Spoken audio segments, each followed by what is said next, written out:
Dubai is gearing up for one of the largest events in the world this year. Expo 2020 is to host more than 190 countries and is expected to bring massive economic benefits. CNN's John Defterios has more from Dubai. It's been touted as the world's greatest show, and just south of Dubai, construction for the event is well underway. The Dubai Expo site is the size of more than 600 football pitches and is set to be the largest event ever held in the Arab world.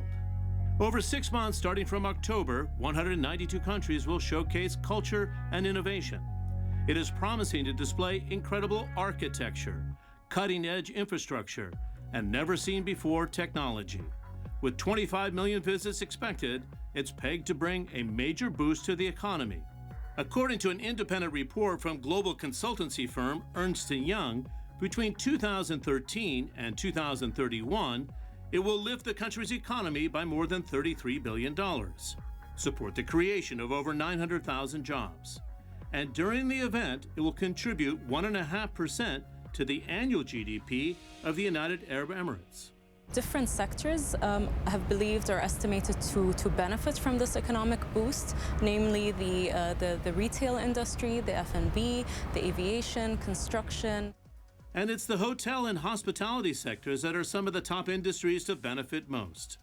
New hotels are coming on stream with 160,000 rooms to be ready in time for Expo 2020.